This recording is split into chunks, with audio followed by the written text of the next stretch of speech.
Hello and welcome to Bloomberg Quint. NMDC has come out with its inline set of numbers to tell us what led this and how's the outlook looking like. Joining us now on the show is Director of Finance of NMDC, Mr. Amitabh Mukherjee. So what explains the decline in the top line performance and what we can expect, going into the fourth quarter? Now, top line for the 9 months, we've just about held it at around 8,500 crores. Of course, Q3 versus Q3, year on year, there was a decline in about 18% from 3,650 to around 3,000 crores. That is a fact. But this is essentially price driven. Mainly, in the Q3 this year, the prices were about 22% less than the Q3 of last year. So that's 1,350, and the impact of that was around 700 crores.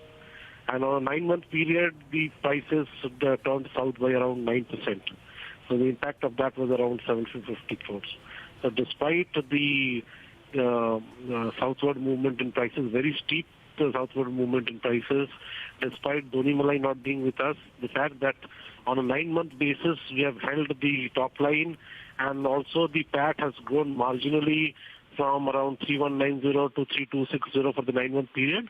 I think it's a satisfactory thing. But of course, we must have a caveat here that the increase in PAT was mainly due to the change in the tax rates.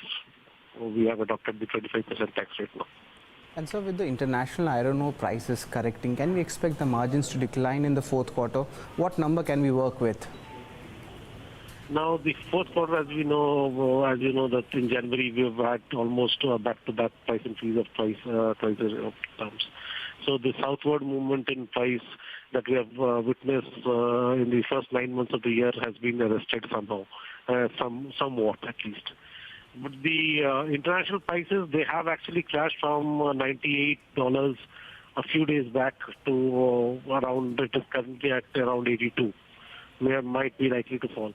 But even at these prices, these domestic prices and these international prices, the Indian ore is much cheaper in the eastern coast and the western coast.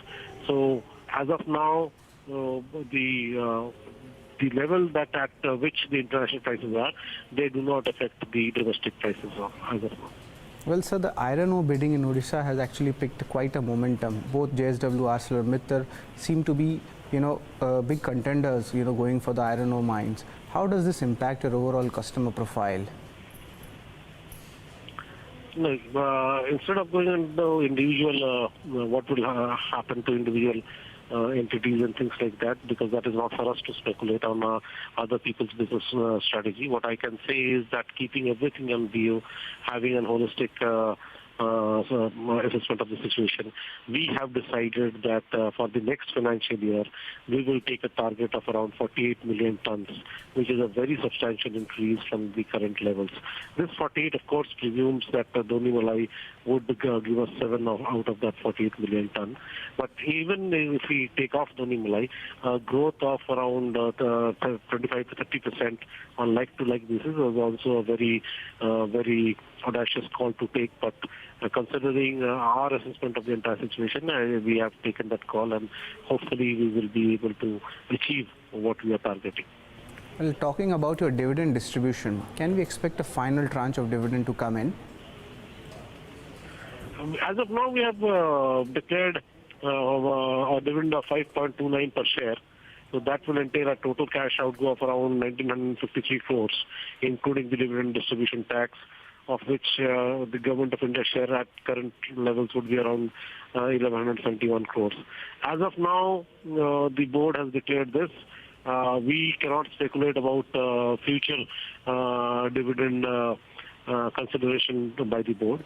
As of now, this is what we could do maximum after considering our cash balances and after providing for expected capex and our working capital requirement.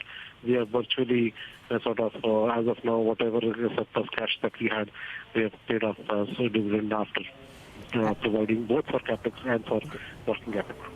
And what's the update on the Doni Malai mining case? Last update we had is that Karnataka government has still kept the lease extension on hold. So what kind of traction we can expect in the fourth quarter?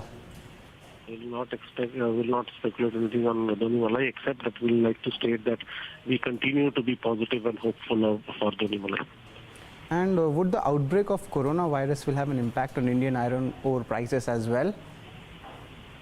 You see, the coronavirus outbreak has already sort of pulled the international prices down from $98 a few weeks back, and maybe a few days back, to around 82. That was today's rate.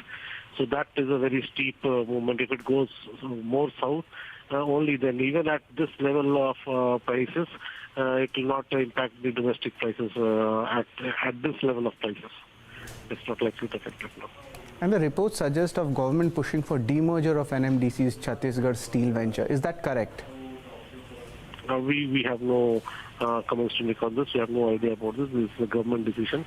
You'll have to ask for the government. You'll have to ask the government for this.